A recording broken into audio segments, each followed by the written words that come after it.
Un feliz jueves ya, 27 de mayo de 2021. ¿Cómo están todos ustedes en esta conversación digital? Para todos ustedes, con información importantísima que hoy queremos traer, explorar con quienes saben.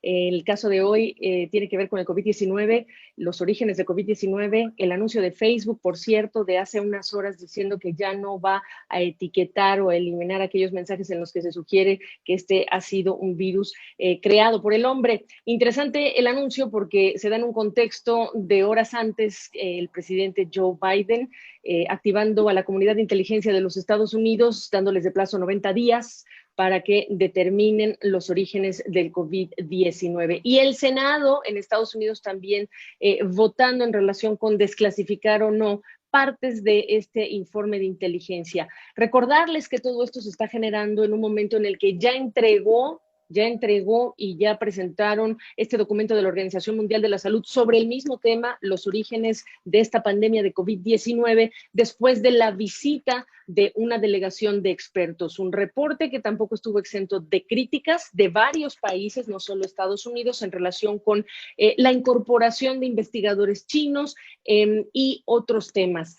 Quien leyó el reporte de la OMS, quien sabe de estos temas, porque los tiene que estudiar, pues es mi invitado. Así que saludamos ya mismo y me da muchísimo gusto recibirte aquí. Andrew Comas, él es profesor investigador del Departamento de Microbiología de la Universidad Autónoma de San Luis Potosí. ¿Cómo estás? Buenos días, Andrew. Hola Gabriela, muy buenos días, muchas gracias por la invitación. Pues decirte primero gracias y segundo, ¿te sorprende que Estados Unidos sea uno de los países que ya activó a su comunidad de inteligencia para decir, no, queremos nosotros cerciorarnos de lo que se dijo y tener nuestras propias conclusiones sobre los orígenes del COVID-19? Lo que pasa es que el informe de la OMS dice mucho y no dice nada. O sea, es mucho texto, pero llegas a pocas conclusiones. Y eso fue porque el gobierno chino pues prácticamente los dejó entrar, creo que 6 horas al Instituto de Virología de Wuhan, los dejó ver libros y de ahí no pasó. Entonces, pues bueno, sí tienen, es un detalle muy minucioso de lo que hicieron, pero no hicieron mucho. Entonces, bueno, ahora con esta información de que hubo empleados del laboratorio de Wuhan con un síndrome similar al COVID-19 en octubre, pues eso sí nos pone la necesidad de hacer una investigación seria sobre qué pudo haber pasado. Y aquí tenemos dos grandes versiones. Por un lado, que este virus viniera, vaya, sabemos que este virus viene de murciélagos, eso nos queda claro, y lo que no nos queda muy claro es el paso intermedio del murciélago al humano, porque tiene que haber un paso normalmente intermedio. Sabemos que esto podía ocurrir, de hecho en 2019 por ahí hubo un artículo y un editorial diciendo que por las cuestiones de zoonosis y como viven en China, pues esto iba a pasar. Sabíamos que iba a pasar y por eso la ONU tiene clasificado al coronavirus como una amenaza para nosotros como seres vivos. Entonces, pudo haber venido efectivamente a través de la caza de un animal exótico y distribuirse en el mercado, o lo otro que ha sido es a través de los protocolos de investigación que son los que tienen el murciélago en el Instituto de Salud, hubiera una falla en la seguridad. Estas son las dos hipótesis. La primera era la más plausible, la segunda era la menos plausible, y es menos plausible porque desconocemos qué pasó en el laboratorio. Ahora, no es la primera vez que un brote se puede dar por un laboratorio. Tenemos el caso del brote de Marburg, algo muy similar al ébola que pasó en Alemania, que se dio pues, en un laboratorio. Ha habido por ahí infecciones, por ejemplo, alguien al principio de la epidemia de VIH también hubo un pequeño ahí infección en un laboratorio, vaya, puede pasar. Y tú cuando trabajas con murciélagos, tienes que tener un laboratorio mínimo nivel 3 y tienes que utilizar todo un equipo de protección muy especial porque los murciélagos son unos seres vivos fascinantes que pueden portar el virus que tú quieras, rabia, ébola, VIH, SIDA, coronavirus, pero no se enferman. Entonces, sí manipular murciélagos y sus tejidos sí puede ser peligroso. Óyeme, me dices murciélagos y me dices esa potencia, ¿qué se dice? Viral que tienen. Y es de susto. ¿Qué más nos ayudas a aprender al respecto? Que me imagino que ustedes también trabajan con estos animalitos porque de ellos hay que aprender mucho, ¿verdad? Claro, porque una de las grandes cuestiones de los murciélagos es por qué pueden traer todo esto y no se enferman. Aquí en la Universidad Autónoma de San Luis Potosí, el doctor Cristian Alberto García Sepúlveda, él tiene un laboratorio que casi llega a nivel 3, pero trabajan como si fuera nivel 3, y ellos andan buscando rabia, coronavirus, vaya, todo tipo de virus. Y si tú los ves trabajar, es un laboratorio que muestra que entra, no sale, y que trabajan con estos trajes como si fueran de película, en donde todo el aire es filtrado, donde hay cierta presión para que nada salga, presión negativa, para que, y se maneja de todo de manera muy lenta, en pares, así como la película de epidemia, para que no vaya a ocurrir un error, porque la verdad es bastante estresante manejar en esto. Entonces, bueno, eh, y voy a poner un ejemplo. Hace unos años hubo dos grupos de investigadores, uno en China, me parece, y otro en Europa o Estados Unidos, que lograron la transmisión de la influenza aviar entre hurones. Fueron trabajos que salen en Science y Nature. Y esto fue un boom y casi quieren meter a la cárcel porque si se puede transmitir en un laboratorio de hurón a hurón, pudiera transmitirse de hurón a humano, de humano a humano. Entonces hubo todo un sobre si era ético y era seguro hacer estos experimentos. Y dentro de este experimento, perdón, que tuve que, se me cayó mi audífono, dentro de estos Sí. experimentos, entonces, eh, la razón principal de conocer ese agente intermedio de lo que nos estabas hablando, Andreu, también tiene que ver con prevenir, evitar, vacunar, porque también estamos hablando de virus que han mutado y cuánto sirve hacer este trabajo de investigación que busca la administración Biden, que me imagino que no será el único gobierno que está trabajando en ese mismo tema.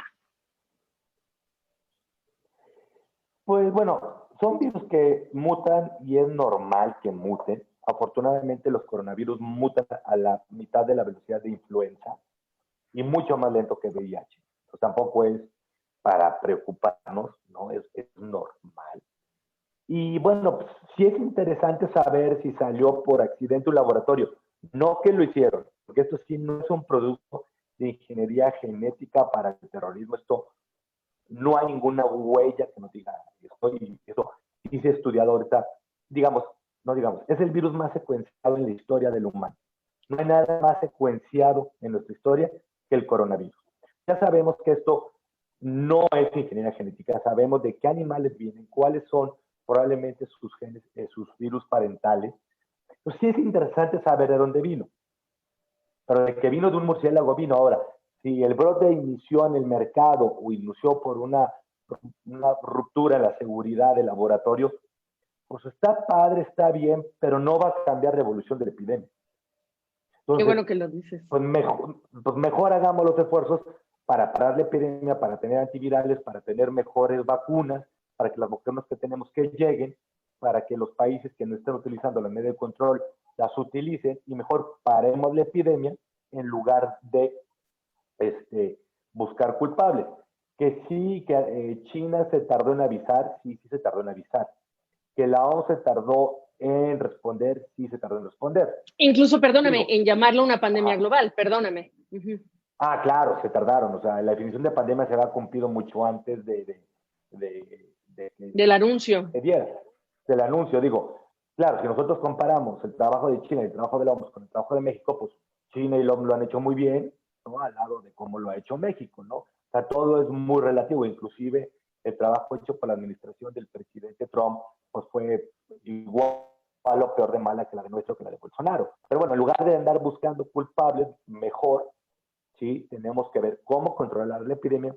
Y algo muy importante, hay que continuar la vigilancia en lugares donde China, que son lugares habituales, donde surgen coronavirus y donde surge influenza, porque por la manera y la manera de vivir y la idiosincrasia y el comercio y la cultura. Ok, entonces, para cerrar esta conversación, Andrew, preguntarte, aquí hay de dos sopas que deberíamos esperar en esos 90 días, que nos digan si fue por un accidente de laboratorio o si fue ese mercado de Wuhan donde se vende de todo, incluyendo estos animales y el problema de tener además animales de distinto hábitat juntos y lo que representa eso en términos de transmisión de animales a humanos, animales entre animales y hasta humanos, con este potente animalito que es el murciélago. Esas son las dos sopas sobre las cuales tendríamos que escuchar en la conclusión de este Sí, informe del que estamos hablando, ¿correcto? así es, Ok, correcto. Esa es la conclusión, pero es una conclusión política más que científica. que me encanta que vayas por ahí porque hacia allá me iba a mover yo. Eh, los tiempos van a ser importantes para que se confirme que efectivamente estos médicos en noviembre ya tenían esta enfermedad y que desde entonces ya pudimos haber detectado algo más en lugar de buscar callar China. A los doctores que buscó callar, uno de ellos, por cierto, que falleció de COVID-19 y a quien el que generó tanta polémica en el propio China por haber sido amonestado, criticado y después reivindicado por la realidad de lo que ocurrió después en el mundo. Pero sí decirte, estos manejos políticos, Andreu, como lección de esta pandemia de COVID-19, ¿qué nos deberían dejar a nivel país? Es decir, el manejo de China, la respuesta europea, el manejo de la FAA, el ingreso de expertos a estos temas, la transparencia con la que se tendría que haber manejado, todas esas listas de lecciones que tú también pues vas a laboratorios. ¿Cuáles deberían ser esas lecciones? La primera, hay dos lecciones, otras lecciones. Una debe ser transparencia, comunicación, y el tercero es dejar que los expertos y no los políticos trabajen. Y ha sido muy similar el inicio de esta pandemia con la del 2009. Si nosotros recordamos la pandemia del 2009, me acuerdo que los laboratorios que empezamos a detectar estos casos, decíamos al gobierno federal, oye, tenemos un virus que es influenza, no es influenza que conozcamos, no es influenza aviar y está matando. Que es mentira y hasta pusieron médicos e investigadores, están diciendo mentiras, salió un plan de periódico. Los investigadores mexicanos nos comunicamos al CDC, el CDC se comunicó al entonces gobierno mexicano y, y fue esa pelotita hasta que lo reconoció el gobierno. ¿Por qué? Pues porque Canadá secuestró el virus. Lo mismo pasó aquí, tanto que sabemos que por ahí del 23-24 de diciembre en Francia un paciente murió en terapia intensiva con este virus. Entonces, si sabemos que a finales de diciembre murió en Francia un paciente con este virus, pues no sería lógico pensar que estuviera circulando desde octubre. Claro, a una transmisión muy baja. Pero entonces damos transparencia porque los brotes pueden ocurrir y van a seguir ocurriendo. Damos comunicación para que en el momento que haya la sospecha de un brote, aislar todo, ¿sí? Y entonces necesitamos que no los políticos, ¿sí? Los científicos y los académicos dirijan a través de estrategias. Y vuelvo al ejemplo del 2009. Unos 3 años antes de la pandemia del 2009 salió un artículo en los procedimientos de la Academia Americana de Ciencias, buenísimo, de German, que te decía cómo controlar una nueva pandemia. Digo, es un artículo un poco largo, por tantas páginas, pero inclusive si el gobierno mexicano hubiera leído ese artículo, lo hubiera manejado mejor. Claro, hay que contar que son los mismos que manejaron la pandemia del 2009, los que están manejando la pandemia de ahora. Pero el chiste es que necesitamos apertura, comunicación y hacer todo basado en evidencia científica. Y probablemente, Andreu, si me permites agregar del ciudadano la misma exigencia, del ciudadano la misma exigencia, porque si el científico se queda solo y el ciudadano se politiza, ustedes como comunidad de científicos también sufren, ¿no? Sí, por supuesto, porque entonces empiezan las descalificaciones, entonces empieza el acoso, y eso es muy difícil y es muy estresante, ¿no? Empieza inclusive la exclusión, ¿no? Y entonces esa exclusión, pues sí, muchas veces es muy complicada. Lo que damos es el apoyo de, ¿sí? ¿Cómo se llama? De la comunidad. Pues bueno, era un tema importante. Vamos a ver qué pasa en 90 días, tu experiencia y bueno, todo lo que tú haces como doctor científico en estos temas no te hacen la autoridad oportuna, pertinente para acercar el primer análisis de lo que se viene en 90 días. Muchas gracias, Andrew. No, hombre, de nada, que tengas muy buen día, Gabriela. Hasta pronto.